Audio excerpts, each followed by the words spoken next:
I was planning a trip with my in-laws and decided to call my son, Anthony, to see if he had any plans. "I'm going to practice," he said. "You all should go and have fun. Isn't this trip a bit unusual?"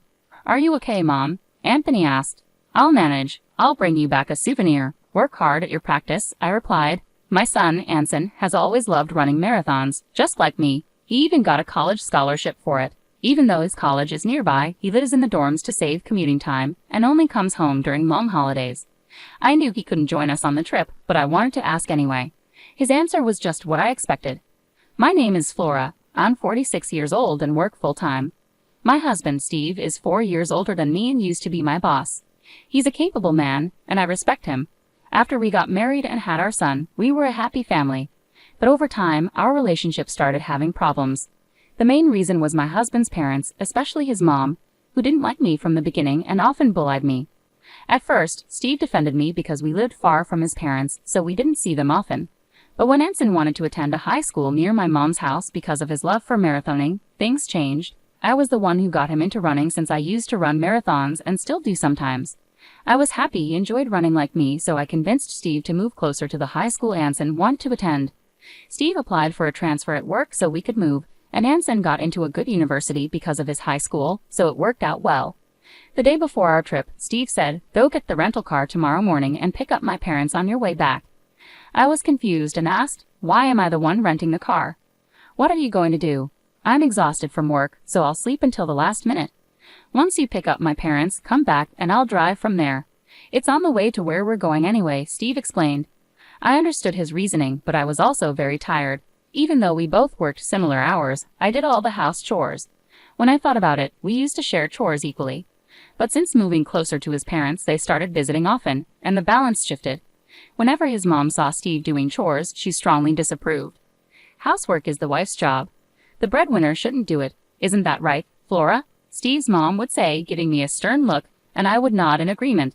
This kept happening until Steve stopped doing any chores at all. While it was partly Steve's fault, I felt his mom influenced him a lot. Steve even started repeating what his mom would say, agreeing with her views. I am sometimes the breadwinner in our family, but it felt pointless to try to fix things, and I didn't have the energy to even try. Steve had changed a lot in the past few years.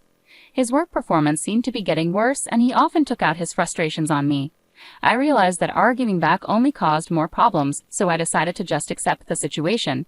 It seemed like the least stressful way to live.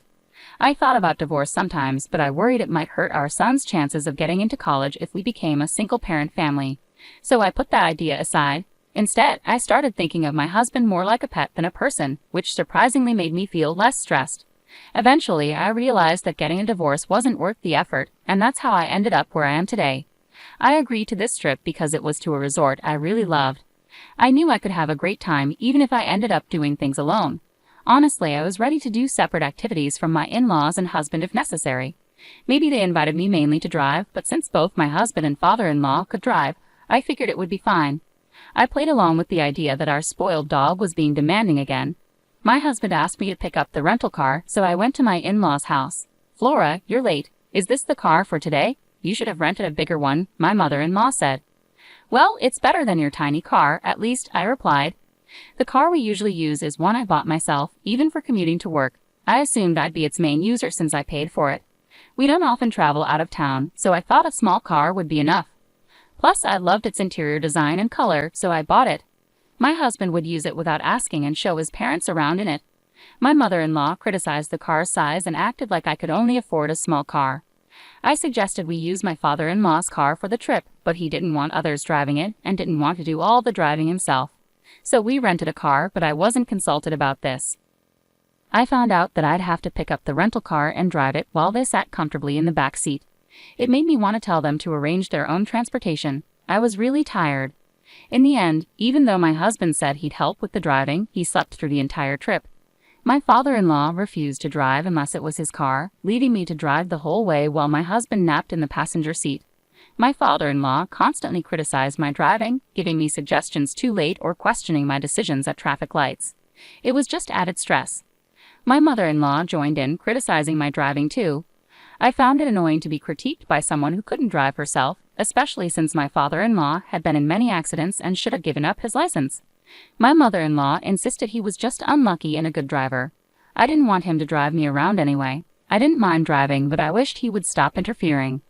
When we arrived at the resort, my husband finally woke up, tired from a day in the car. We followed my in-laws' suggestion to relax at the hotel instead of doing any activities outside.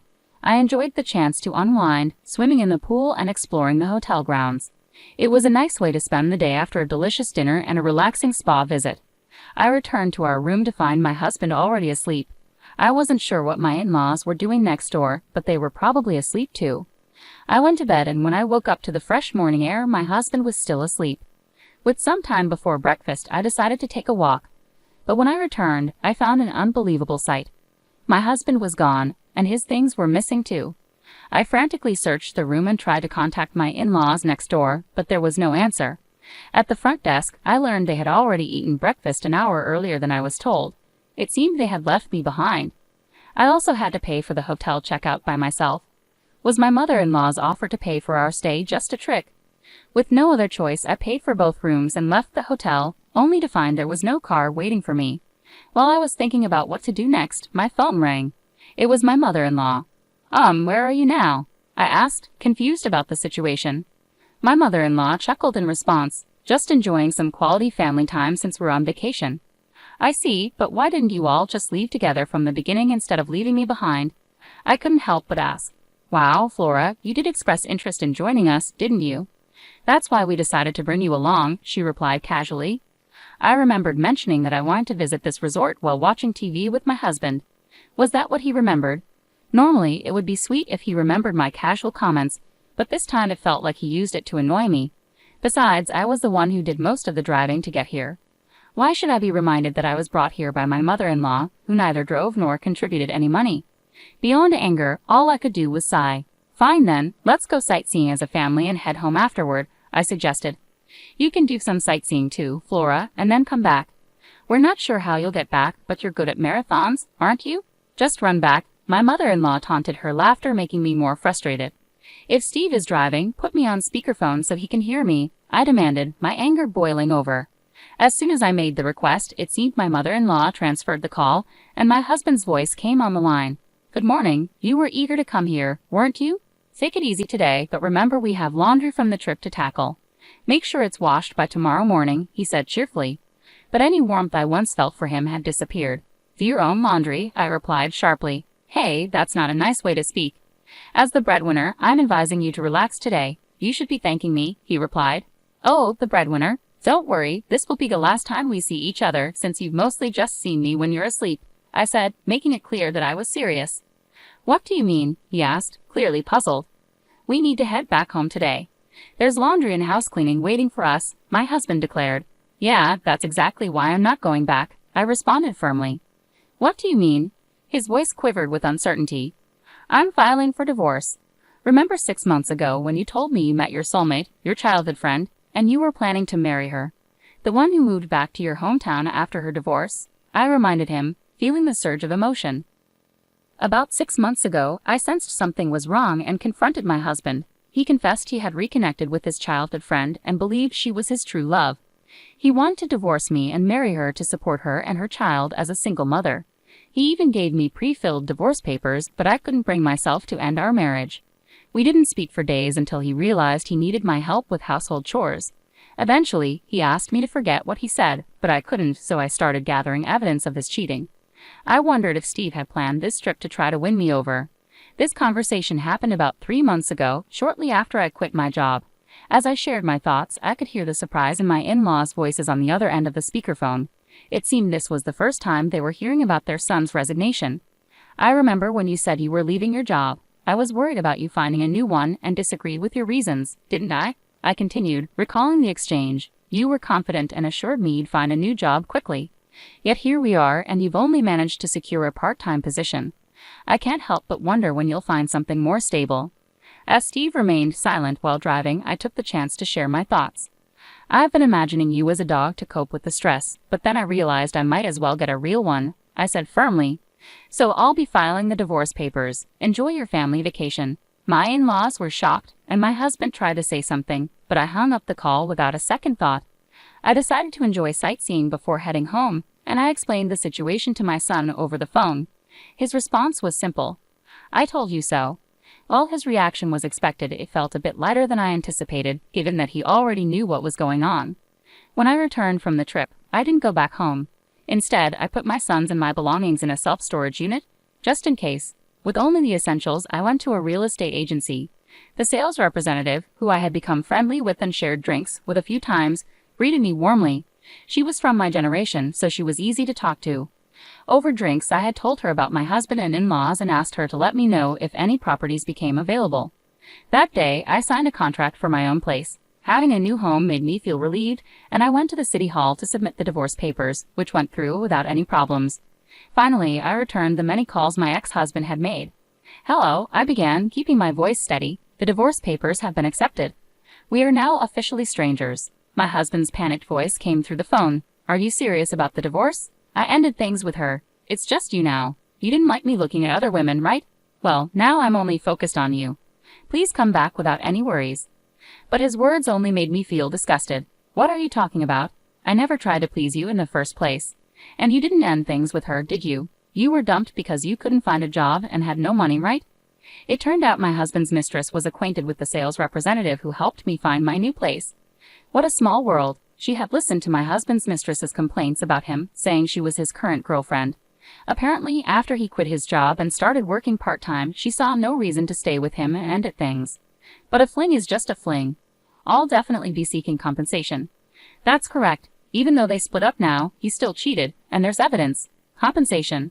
I already told you, we broke up. It's just you now. I could only let out a sigh. So, you're saying that now you're single, you're considering another affair. I don't care what you do, but I'm done being taken advantage of. You didn't even notice your things were missing from the house because you didn't care, did you? I'm not coming back, so throw away whatever you don't need. With that, I ended the call. Even after this, my ex-husband kept calling me, and my former in-laws reached out too. But I have no intention of going back to that house. My ex-husband still hasn't found a job, can't afford the rent, and has moved back in with his parents. Meanwhile, my ex-father-in-law continues to drive recklessly and recently crashed into a neighbor's fence with my ex-mother-in-law in the car. Thankfully, no one was injured, but they didn't have property insurance and had to borrow money to cover the repair costs. All of this was detailed in an email my ex-husband kept sending me. I find his misfortune somewhat amusing. While I don't respond, I haven't blocked his emails either, quietly enjoying the spectacle. After moving to a pet-friendly property, I got a small dog and found that I enjoyed caring for a pet more than I did for people. My son, worried about me being alone, has started visiting on weekends, a change from only coming during long holidays. Each day now feels fulfilling. Maybe this weekend I'll visit that resort town again for the first time in a while.